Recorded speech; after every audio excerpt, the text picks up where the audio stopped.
take a peek. Like a big one, and it's beautiful. And cannoli, they make everything on the premises.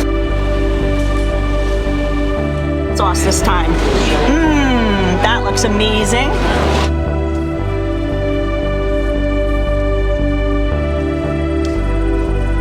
I had to try the traditional cannoli.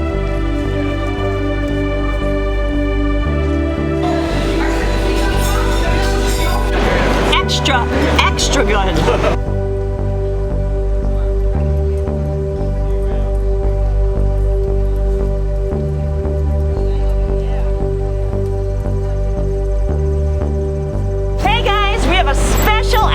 Today.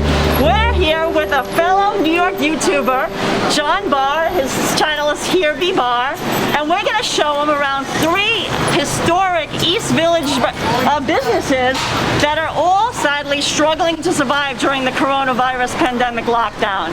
So it's going to be extra good. Yeah, I am just so excited to help you guys promote these businesses, and there are actually 3 spots that I've heard of, but sadly never went to. Veselka especially was really high on my list, so I'm most excited for that spot because I have Ukrainian heritage. Oh, awesome! I didn't know that. Yeah. I think they're Hudson's favorites and my favorites. Yeah. This is since 1908, and they specialize in their homemade mozzarella, which they make right on the premise in the basement every single day, and it's amazing. You know, it's just like to taste that freshness. You just can't be beat. Plus, they make their own pasta. When they first started out, actually, they only sold 2 kinds of pasta, which was ravioli. They sold a meat-filled ravioli and a cheese-filled ravioli. But the neighborhood has changed, you know, in population, everything. A lot of people are health conscious now, so now they have like over 40 different flavors of just their ravioli, let alone all their other pastas. So they even have vegan options. It's really a wonderful place. You'll see when we go, as soon as we enter inside, you'll smell that smell.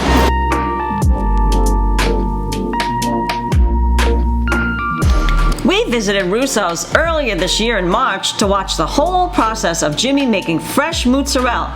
Check out the link above to our video. Here's a brief summary of the process. First, Jimmy cuts, presses, and grates the whole milk curd into pieces. Then hot water is added. Then it's mixed, strained of excess water, and checked for its proper consistency and texture. Then the cheese is formed into balls or braided and placed into cold water. This is what the finished fresh mozzarella looks like. Extra good. Jimmy shared with us that his favorite things about working at Russo's is making mozzarella every day and speaking with customers. Hold on, we can sell, that's the Italiano. That's the number 3 with prosciutto, mozzarella, tomato, basil, if you want olive vinegar or just olive, it's up to you. Yeah, and the second one, that's the number 6, 2nd Avenue with eggplant. That's very good flavor. John had their best-selling Italiano sandwich. The Italiano has prosciutto, tomato, fresh basil, and fresh mozzarella. And John had his with a drizzle of balsamic vinaigrette. Here's a close-up of their thinly sliced Italian Parma prosciutto.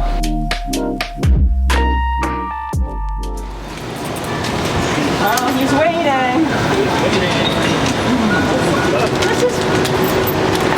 What's this? Oh, Jimmy, you didn't have to. You didn't have to. Hudson always gets a treat when we visit Russo's.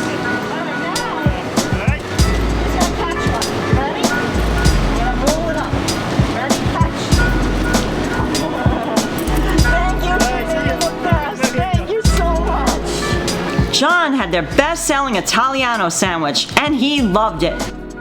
We always order the caprese sandwich, which has fresh mozzarella, fresh basil, sun-dried tomatoes, and roasted peppers. And then it's drizzled with balsamic vinaigrette and olive oil.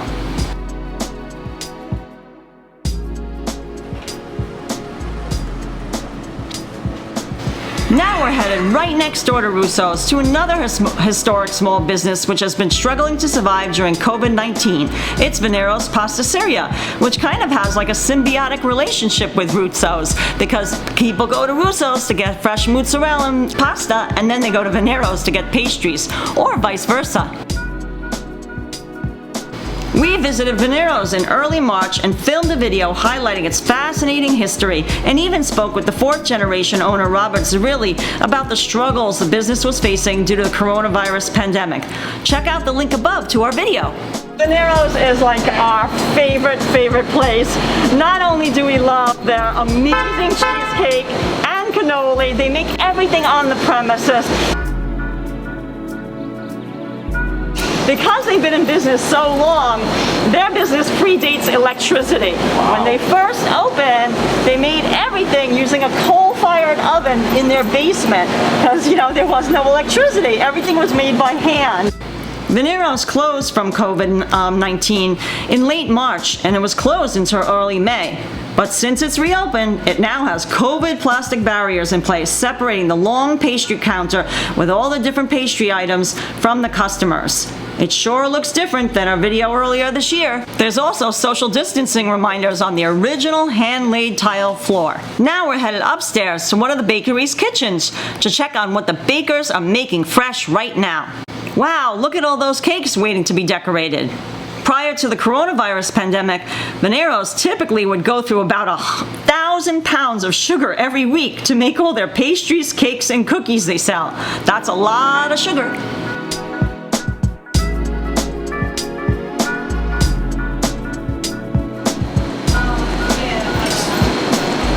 We got some really great treats to sample from Venero's. Sean's got our goodie bag.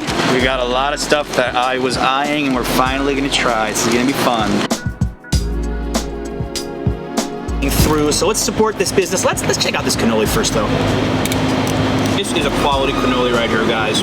So we got, because not only are they adorable to eat because they're so tiny and cute, they're little fruit tarts. Got a runaway blueberry, so get that back on there. Little fruit tarts, and you can get like a whole fruit like tart cake, like a big one, and it's beautiful, and it's like really it looks amazing. But they also they even have mini cannolis. So if you're not that hungry, or you're just having a lot of people over and they just want to pick and choose different little things, they have all these little mini pastries, which is super nice. And yeah, we love these little fruit tarts. So let's give this a try. And this is going to be a little messy, but I'm going to go for it.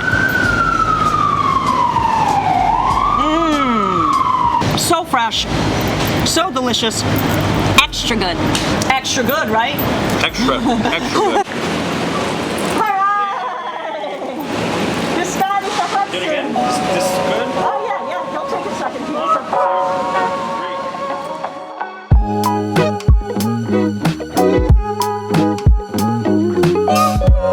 At one point in the 1970s, this neighborhood of the East Village had a huge Ukrainian population. Veselka was founded by Ukrainian immigrant Vladimir Domashel in 1954.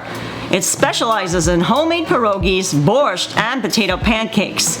The business is now run by second and third generation owners Tom and Jason Birchard. The food that they serve here, the borscht, the pierogies, it's like Ukrainian comfort food. So it just gives you that taste of home. And that's why it's still here today. I mean, they actually have 4 full-time women that just make the pierogies. They make 3,000 to 4,000 pierogies a day. 2,500 potato pancakes every week, and 5,000 gallons of borscht every year. So it's a huge number. And it was open 24 hours. We're going to meet the third generation owner, Jason Birchard, and he's the one that was instrumental in when he joined the family business into making a 24-hour spot. So that's what we really love. To us, ever since we moved to the neighborhood, this has been a place where you could come even at late night.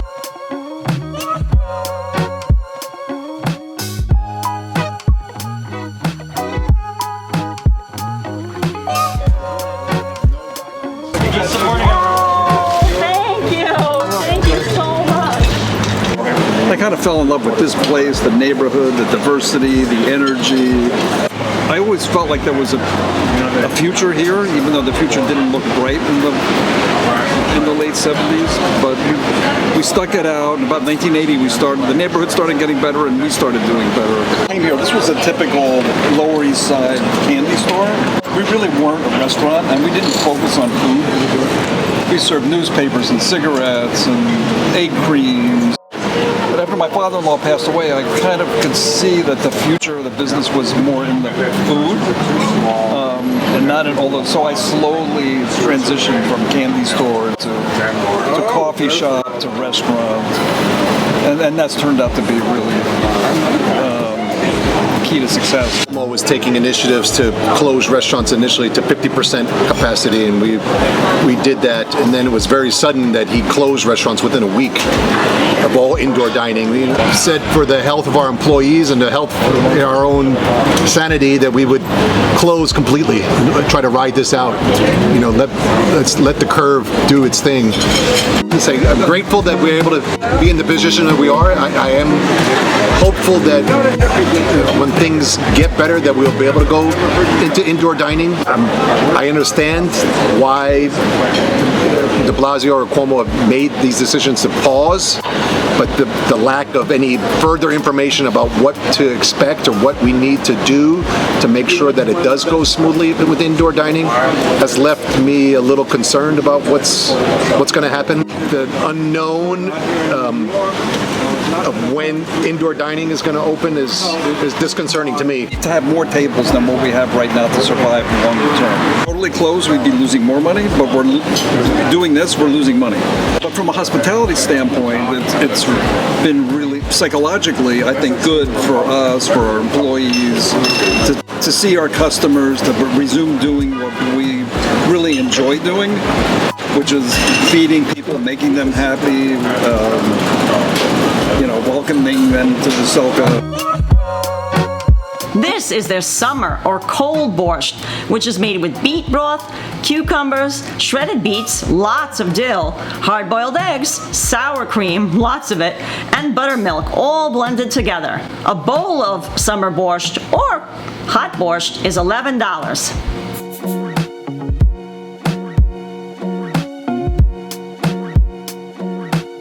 Forward to something cold. So here we go. And you know what I'm going to do? I'm going to get a little bit of extra protein by getting some of that hard-boiled egg in there too. It's a complete meal. It is. I like that. A complete meal in a bowl. Lots of minerals in the going in. So here we go. Going in.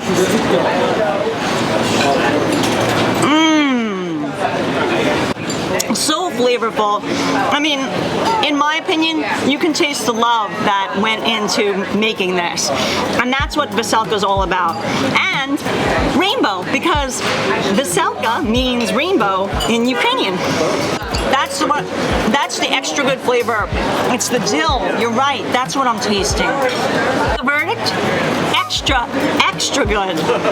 I'm going to say it right this time because technically, because these are Ukrainian dumplings, they're not pierogies at all. Pierogies are Polish dumplings. These are Ukrainian vareniki. So here we go. We're going to use some applesauce this time. That looks amazing. Let's have a look. I'm going with that for short rib, but I don't know. The meat in the short rib? Yes. Okay, this is what I want to try. Carla's good. The meat in the short rib is kind of short. Been coming here a long time. I know my pierogi. And it's a mystery. We're not sure what it's filled with until we get into it. I predicted that. Like a grab bag. Yeah, like a grab bag. Let's do it. This one, maybe potato, who knows? Let's go for it. First, we're going to cut in, and then we're going to take a peek. It's definitely potato. So here we go, going in.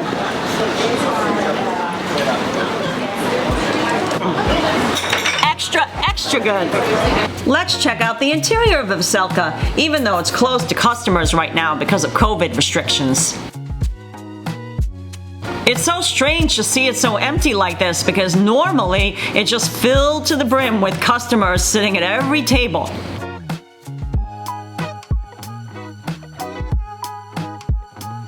Let's go downstairs to the kitchen. We got a special surprise.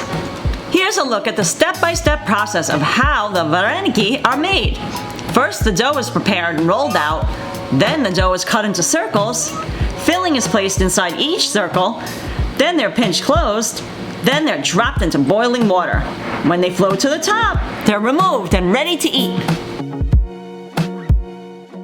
We have a special little present for John for meeting us today. Just a little copy of our storefront 2 book, and especially because he's a Greenwich Village resident, we thought he'd appreciate this Village Cigars, iconic Village store. So I'm gonna sign it to him. So thank you so much, John, for joining us today. We had so much fun checking out all these historic businesses and trying to find out, if they're still struggling, why are they struggling. It was really great. So if you want to check out John's channel, he has an amazing, amazing YouTube channel. It's Here Be Barr, and we'll put the link below. Thank you so much for having me. I cannot tell you how much fun I had, how much I learned, and how cool it was spending a day with you two. Sincerely, thank you. Thanks so much for watching, guys. Please hit the subscribe button and notification bell. Give our video a thumbs up so YouTube can recommend it to others.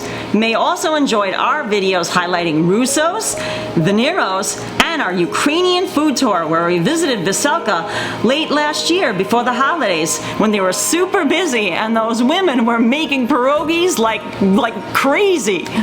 Bye, guys. Bye, guys, and be safe.